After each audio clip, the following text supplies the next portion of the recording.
और रायपुर में महिला एवं बाल विकास विभाग ने तिल्दा खरोर स्थित एक मशरूम फैक्ट्री में छापा मारकर 40 से 45 बच्चियों और लड़कियों को रेस्क्यू किया है। इन सभी को रायपुर के इंडोर स्टेडियम में सुरक्षित रखा गया है। शुरुआती जानकारी के अनुसार रेस्क्यू की गई अधिकांश लड़कियां बिहार की रहने वाली हैं। विभाग को फैक्ट्री में बाल श्रम और संभावित शोषण की जानकारी मिली थी, जिसके बाद ये बड़ी कार्रवाई की गई। छापेमारी के दौरान अधिकारियों ने पाया कि इन बच्चियों और लड़कियों को अमानवीय परिस्थितियों में काम पर लगा गया था। रेस्क्यू की गई लड़कियों की काउंसलिंग की जा रही है और उनके परिवार से संपर्क करने का प्रयास जारी है। महिला एवं बाल विकास विभाग के अधिकारियों ने बताया कि इस मामले में आगे की कानूनी कार्रवाई की जा रही है। फैक्ट्री मालिक के खिलाफ सख्त कदम उठाए जाएंगे। पुलिस भी मामले की जांच पड़ताल में जुट गई है।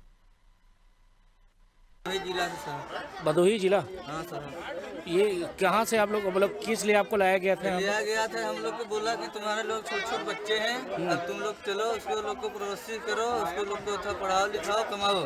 ये बोला कि तुम्हारे काम से चलो बाल बच्चे थे, इधर भी स्कूल है, पढ़ाएगी तुम लोग काम करने के लिए। वो नहीं पढ़ाने लिए ये लोग को लाक कर दिया।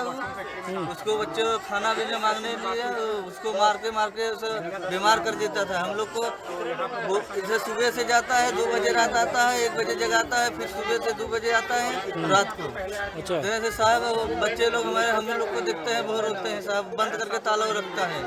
एक शिकायत पत्र प्राप्त हुआ था। उस शिकायत में इनके द्वारा बताया गया था कि इनके साथ जो है उनको भुगतान नहीं मिल रहा है और इनको बहुत लंबे समय से रखा गया है करके वहाँ पे इनको पैसे नहीं मिल रहे हैं। तो उसके आधार पे हम लोगों ने कार्रवाई की है अपनी, और चूंकि बच्चों की भी जानकारी हमको वहाँ मिली थी कि वहाँ बच्चे भी हैं, तो हम बच्चों के आधार पर उसमें हम कार्रवाई करने के लिए हम वहाँ पे गए।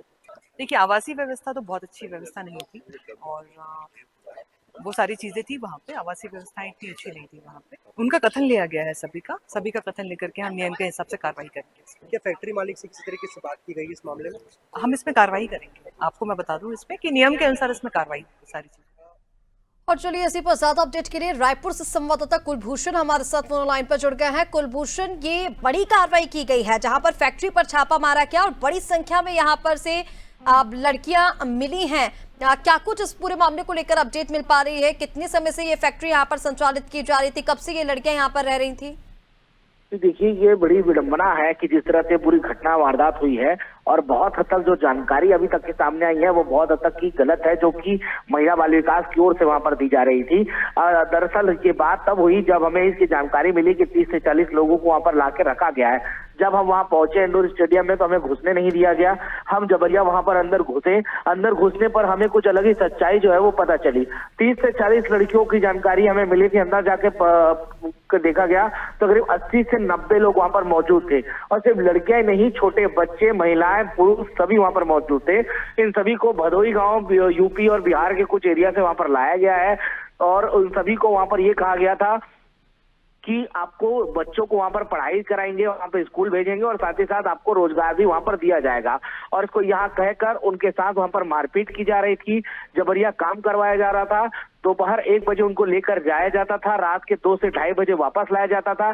जब रात वो वापस घर आते थे तब उनको वहां पर खाना दिया जाता था और उसी समय उनके बच्चे भी जो थे उस समय ही खाना खाते थे। बाकी दिन भर जो बच्चे होते थे वो भूखे रहते थे। हर रोज रात के 2 से 2:30 बजे के बीच उन बच्चों को वहां पर खाना दिया जाता था, उनको मारा पीटा जाता था, बाथरूम में बंद कर दिया जाता था। छोटे छोटे बच्चों ने अपने चोट के निशान हमें दिखाए हैं कि किस तरह बेदर्दी से उनको मारा जाता था और दिन भर बिना माँ बाप के उन बच्चों को बाथरूम में और उनके कमरों में बंद कर दिया जाता था। वो बाहर घूम भी नहीं सकते थे, पढ़ाई तो दूर की बात। वहीं अगर बात की जाए तो 4 से 5 महीनों का उनको जो वेतन है, वेतन भी वहां पर नहीं दिया गया था। उनसे मारपीट की जाती थी, ना उनको घर जाने दिया जा रहा था और ना ही उनको चैन से वहां पर रहने दिया जा रहा था। जब हम जबरिया वहां पर घुसे, इंडोर स्टेडियम में जब हम लोग वहां पर घुसे, महिला बाल विकास के अधिकारी वहां मौजूद थे और एक बड़ा खेल हमको वहां पर समझ में आया कि जो कंपनी मालिक है, जो विपिन तिवारी जो है वो कंपनी मालिक वहां पर मौजूद था और कंपनी मालिक अपने हाथों से जो मजदूर हैं उनको पैसे बांट रहा था ताकि ये पूरा खेल जो है यहाँ पर पैसे ले देकर खत्म हो जाए। पूरा महिला बाल विकास का संरक्षण इसमें एक तरह से देखने को ये मिला कि महिला बाल विकास की पूरी टीम वहां मौजूद है, उसमें कंपनी के लोग वहां बैठे हैं। एक विपिन तिवारी करके उनका जो मेन बॉस है वो वहां बैठा हुआ है, वो उनको पैसे दे रहा है। एक लिस्ट हमारे सामने आई जिसमें 4 माह, 3 माह, 2 माह ऐसे सब मजदूरों के नाम लिखे हुए थे और उनको वहां पर जितने महीनों का था उनका पैसा भी वहां पर लिखा गया था। वो उनको वहां पर पैसे बांट रहा था ताकि पूरा खेल जो जो मजदूरों को जो पैसे नहीं मिले हैं वो पैसे देके यहाँ से रफा दफा हो जाए और कल जब कोई अगर केस करने पर अगर आए तो उनको सारा पैसा पेमेंट कर दिया जाएगा और पूरा मामला जो है इसी तरह पूरा पैसा देकर राह साफ कर देने की पूरी कोशिश जो थी उसे आज मीडिया ने जबरदस्ती वहां पर घुसा, मालिक को दौड़ाया। मालिक ने कोई भी बात करने से मना कर दिया, लेकिन उसके बाद जब हमने मजदूरों से उनसे बात की तो मजदूरों ने पूरी चीजों का वहां पर राजपास वहां पर किया। उन्होंने अपने दर्द बताए, उन्होंने बताया कि किस तरह उनके साथ मारपीट की जाती थी, उनको खाना नहीं दिया जाता था, कमरे में बंद कर रखा जाता था, 2 से 3 साल के बच्चों के ऊपर हाथ उठाया जाता था। 2 से 3 साल के भूषण, देखिए आप अपनी नजर बनाकर रखिए कि अब इस मामले पर क्या कुछ आगे कार्रवाई की जाती है। हालांकि बड़ी संख्या में यहाँ से लोग बरामद हुए। फिलहाल तमाम जानकारी के लिए बहुत शुक्रिया आपका। बच्चियों और लड़कियों का रेस्क्यू किया गया है जिसमें छोटे बच्चे शामिल हैं, महिला पुरुष सभी शामिल हैं और बड़ी बेरहमी से मार पिटाई कर इन लोगों से काम करवाया जाता था। फिलहाल अब देखना ये होगा कि संरक्षण तो काफी लोगों का जैसा कि बताया जा रहा है मिल रहा है, लेकिन अब कार्रवाई क्या कुछ फैक्ट्री मालिक के ऊपर की जाती है।